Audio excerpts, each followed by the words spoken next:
Hello दोस्तों, स्वागत है आपका आपके अपने YouTube चैनल में। तो आज की वीडियो में हम देखेंगे कि यूपी में जो आईटीआई के एप्लीकेशन फार्म ओपन हुए हैं उनकी क्या एलिजिबिलिटी क्राइटेरिया है, एप्लीकेशन फार्म को फिल करने के लिए क्या क्वालिफिकेशन होनी चाहिए और साथ ही जो एप्लीकेशन फार्म है उसको कैसे आप फिल कर सकते हो। तो इसके लिए सबसे पहले आपको यूपी आईटीआई की ऑफिशियल वेबसाइट पे आना है। इसका लिंक आपको डिस्क्रिप्शन में देखने को मिल जाएगा। ऑफिशियल वेबसाइट पे आते ही कुछ इस टाइप का डैशबोर्ड आपके सामने ओपन होगा। इसमें मुख्य पृष्ठ, सामान्य निर्देश, सीट आवंटन प्रक्रिया, प्रशिक्षण संस्थान सूची, प्रमाण पत्र प्रारूप, पाठ्यक्रम सूची और महत्वपूर्ण निर्देश का एक टैब आपके सामने दिखेगा। इसमें भुगतान विकल्प में आप डेबिट कार्ड, मास्टर, वीजा, रुपए, UPI, credit card, net banking के माध्यम से जो पेमेंट है वो कर सकते हो। साथ ही इसमें मोबाइल पे ओटीपी का प्रमाणीकरण होना है, मतलब आपका जो मोबाइल नंबर है उस पर ओटीपी जाएगा, तो उस चीज के लिए आपको ध्यान रखना है। इसमें एसएमएस के थ्रू आपको डिटेल भी प्रोवाइड करवाई जाएगी। अगर हम बात करें एप्लीकेशन फीस की, तो जनरल और ओबीसी कैंडिडेट के लिए जो फीस है वो 250 रुपए रखी गई है। एससी और एसटी कैंडिडेट के लिए जो फीस है वो 150 रुपए रखी गई है। एप्लीकेशन फॉर्म भरना स्टार्ट हुए थे 12 मई 2025 से और इसकी लास्ट डेट है 5 जून 2025 तक।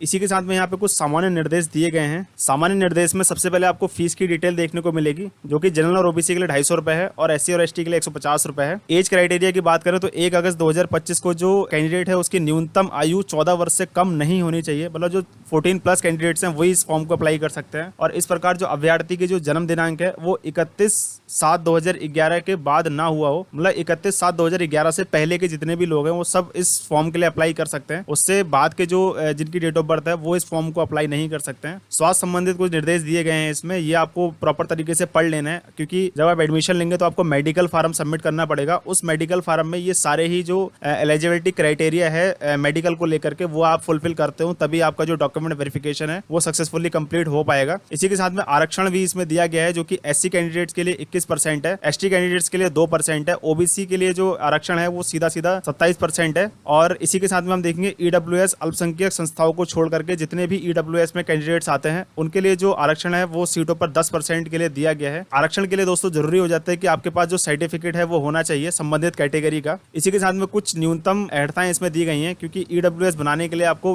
5 एकड़ से कम कृषि भूमि और इससे ऊपर अगर होती है तो आप एलिजिबल नहीं हो। साथ में ही 1000 वर्ग फीट या इससे अधिक का अगर क्षेत्रफल होता है तो आप ईडब्ल्यूएस के लिए एलिजिबल नहीं हो। और आपका 100 गज के अंदर प्लॉट होना चाहिए नगर पालिका के अंतर्गत, अगर इससे ऊपर है तो आप एलिजिबल नहीं हो। और अगर आप नगर पालिका के अतिरिक्त ग्रामीण क्षेत्र में निवास करते हो तो 200 वर्ग गज का जो प्लॉट है उतना ही साइज रहना चाहिए। उसके अलावा अगर आपका प्लॉट का साइज है तो आप ईडब्ल्यूएस के लिए एलिजिबल नहीं हो। इसी के साथ में कुछ क्षैतिज आरक्षण अदर कैटेगरी के लिए भी दिए गए हैं। स्वतंत्रता संग्राम सेनानी के जो आश्रित हैं, विवाहित अथवा अविवाहित पौत्र एवं पौत्री हेतु आरक्षण जो है वो सीधा 2% दिया गया है। इसी के साथ में उत्तर प्रदेश में सेवानिवृत्त अपंग रक्षाकर्मी, युद्ध में मारे गए कर्मियों अथवा उत्तर प्रदेश में तैनात सुरक्षा कर्मियों, पुत्र और पुत्रियों के लिए जो आरक्षण है वो सीधा 5% है। इसी के साथ में जो पीएच कैंडिडेट्स होते हैं, हैंडीकैप्ड कैंडिडेट्स के लिए जो 4% सीटें रिजर्व रखी गई हैं। इसी के साथ में महिला अभ्यर्थी हेतु संचालित विशिष्ट महिला राजकीय औद्योगिक प्रशिक्षण संस्थानों और सामान्य राजकीय औद्योगिक प्रशिक्षण संस्थानों के अंतर केवल महिलाओं के लिए संचालित व्यवसायों के इतर अन्य समस्त राजकीय औद्योगिक प्रशिक्षण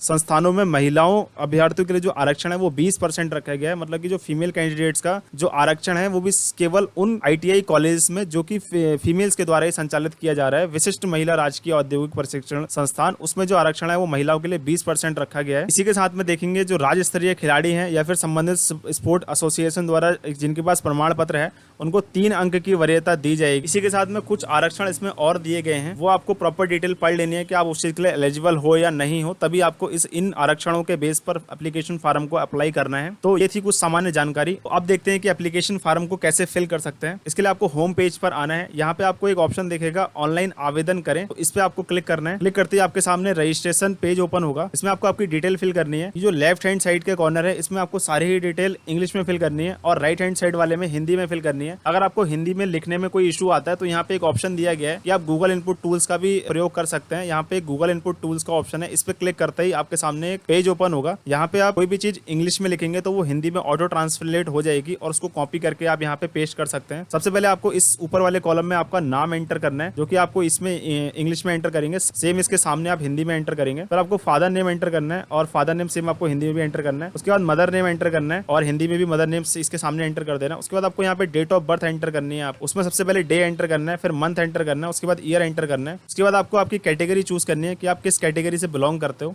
इसमें आपको 4 ऑप्शन देखने को मिलेंगे, जनरल, ओबीसी, एससी और एसटी। जनरल के लिए किसी सर्टिफिकेट की आवश्यकता नहीं है, लेकिन ओबीसी, एससी और एसटी कैटेगरी वालों के लिए उत्तर प्रदेश का ही कास्ट सर्टिफिकेट होना चाहिए, तभी आप आरक्षण का लाभ ले सकते। अदरवाइज आप जनरल के ही कैंडिडेट माने जाओगे। और अदर स्टेट वाले भी अगर यूपी से आईटीआई करते हैं तो वो भी जनरल के ही माने जाएंगे, चाहे वो किसी भी स्पेशल कैटेगरी से बिलोंग करते हो।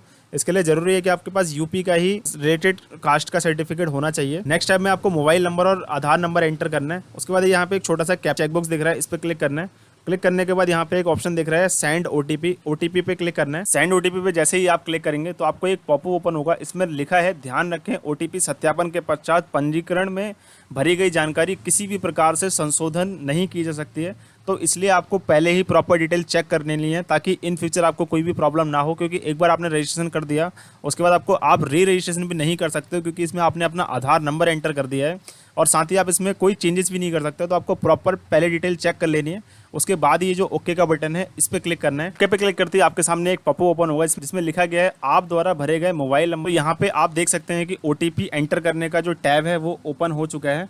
आपके रजिस्टर्ड मोबाइल नंबर पे जो ओटीपी आया है उसको आपको यहाँ पे एंटर करना है और यहाँ पे एक बटन दिया गया है वेरीफाई एंड प्रोसीड का, इस पे क्लिक करके आगे बढ़ना है। आगे बढ़ते ही आपके सामने 3 ऑप्शन ओपन होंगे। आप जिस भी टाइप के आईटीआई से एप्लीकेशन फॉर्म अपना फिल करना चाहते हो उसको आपको यहाँ पे सिलेक्ट करना है। सबसे पहला ऑप्शन है गवर्नमेंट, दूसरा है प्राइवेट, तीसरा है बोथ। तो जिस भी टाइप के आईटीआई से आप अप्लाई करना चाहते हो वो आपको यहाँ पे चूज करना है और देन सबमिट का एक बटन यहाँ पे दिया गया है, उस पर क्लिक करना है। क्लिक करते ही आपके सामने जो आपने एप्लीकेशन फॉर्म में डिटेल भरी थी वो यहाँ पे शो हो रही होगी। इसी के साथ में आपको एबीसी आईडी एंटर करने का एक ऑप्शन दिया गया है। यहाँ पे आपको अपनी एबीसी आईडी एंटर करनी है और एबीसी आईडी बनाने के लिए यहाँ पे एक लिंक दिया गया है। किन्हीं लोगों के पास एबीसी आईडी अगर नहीं है तो वो इस लिंक पे क्लिक करके एबीसी आईडी बना सकते हैं। और एबीसी आईडी बनाने की जो प्रोसेस है उसकी वीडियो भी आपको चैनल पे देखने के लिए मिल जाएगी, लिंक आपको डिस्क्रिप्शन में देखने को मिलेगा।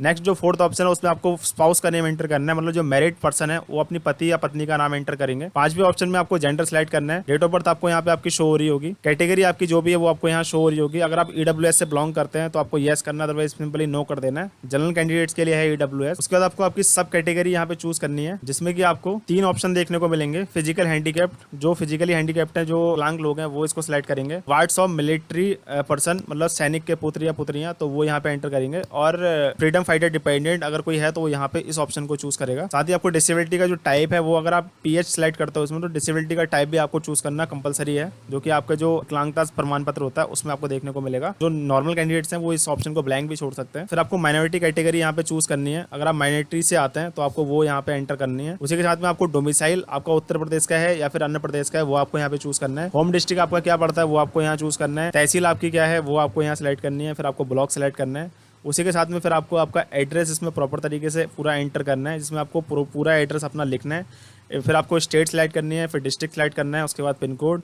और देन जो परमानेंट फ़ोन नंबर है उसको आपको यहाँ पे एंटर कर देना है।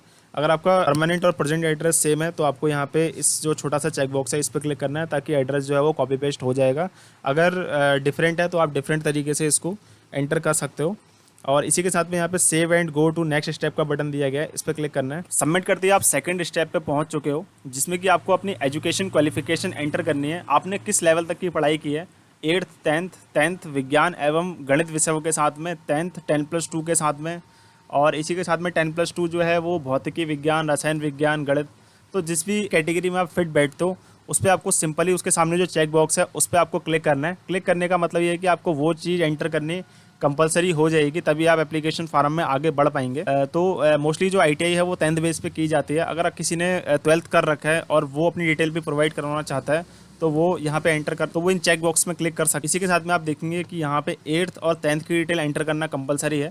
इसमें आपको सबसे पहले बोर्ड का नाम एंटर करना है, उसके बाद आपका स्कूल और कॉलेज का नाम एंटर करना है, फिर रोल नंबर, फिर आपने किस ईयर में 8th की परीक्षा पास की है, क्या आपके सब्जेक्ट, टोटल कितने मार्क्स का आपका एग्जाम हुआ था, उसमें से आपने कितने नंबर ऑब्टेंड किए थे, और जो परसेंटेज है वो ऑटो कैलकुलेट हो जाएगी। सेम आपको 10th की डिटेल में भी सारी ही चीज़ें प्रोवाइड करवानी हैं। उसके बाद आपको name of the previous ITI, अगर आपने पहले कोई आईटीआई का कोर्स कर रखा है उसकी डिटेल आपको यहाँ पे प्रोवाइड करवानी है। इसको आप ब्लैंक भी छोड़ सकते हो, कोई इशू नहीं है इसमें। और प्रीवियस आईटीआई अगर आपने कर रखी है तो वो किस ट्रेड से की थी उसकी डिटेल भी आपको यहाँ पे प्रोवाइड करवानी है। उसके बाद यहाँ पे वरीयता अंक हेतु विशेष श्रेणी का जो चयन है वो करना है। अगर इस टाइप का कोई भी इस कैटेगरी में अगर आप आते हो तो उसके सिंपल चेक बॉक्स पर क्लिक करना है, अदरवाइज आप इसको ब्लैंक भी छोड़ सकते हो। साथ ही इसमें फोटोग्राफ और साइन आपको अपलोड करना है। जो फोटो की एलिजिबिलिटी है वो अधिकतम साइज़ जो है वो 50 KB होना चाहिए। 50 KB से ऊपर का जो है वो फ़ोटो एक्सेप्ट नहीं किया जाएगा। और उसका जो एक्सटेंशन है, जो फॉर्मेट है वो JPEG या फिर JPG होना चाहिए। तो इस चीज़ का आपको खास तौर पे ध्यान रखना है।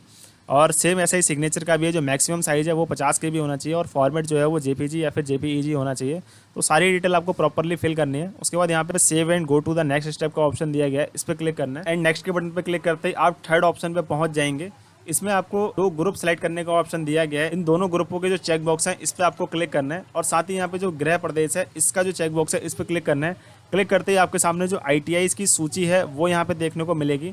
आप जिस ITI में भी आप एडमिशन लेना चाहते हैं उसको आपको सिंपली यहाँ पे सेलेक्ट करना है और यहाँ पे चुने का जो ऑप्शन है उस पर आपको क्लिक कर देना है। क्लिक करते ही ये वाला जो ITI है वो यहाँ पे आपको शो हो जाएगा। तो जैसे ही आप ये ITI सेलेक्ट करोगे उसके बाद यहाँ पे एक ऑप्शन देखने को मिलेगा, जो कि इस पर क्लिक करने के बाद यहाँ पे किस ट्रेड से इस ITI में कौन कौन सी ट्रेड्स अवेलेबल हैं उसको आपको यहाँ पे सेलेक्ट करना है और उसकी प्रेफरेंस को आप ऊपर नीचे कर सकते हो। ये जो 2 बटन देख रहे हैं इस पर क्लिक करके सेम ऐसे ही आपका ग्रुप बी में भी देखने को मिलेगा। तो आपको अपने अकॉर्डिंग ITI और ट्रेड सेलेक्ट कर लेना है।